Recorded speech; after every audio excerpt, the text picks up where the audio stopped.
السلام عليكم ورحمة الله.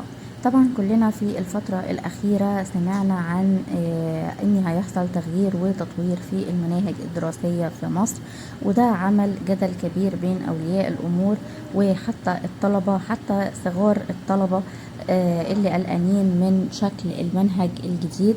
فالنهاردة إن شاء الله هنعرض مقتطفات كده من منهج الصف الثاني الابتدائي، و بيوضح قدامنا الأناشيد المكررة على الصف التاني، وكمان منهج الماس اللي تقريبا ما اختلفش كتير، ومنهج الانجليش اللي اختلف جذريا عن فيما سبق.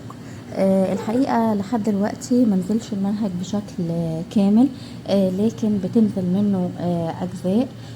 ويقال ان الوزارة اشتركت مع شركات مشهورة في وضع المناهج في مصر زي سلاح التلميذ والمعاصر في وضع المناهج. وحتى الآن ما نقدرش نقول ان نفضل كتب خارجية عن كتب أخرى غير لما يتم الاطلاع عليها جميعا، لأن زي ما قلت لحضراتكم ان المنهج فيه تغيير.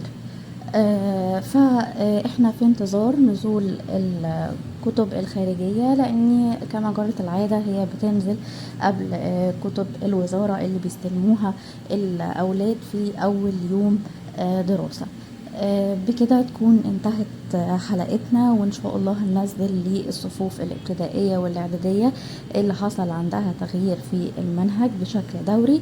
واتمنى تشاركونا رأيكم في المنهج وتقولوا لي في التعليقات.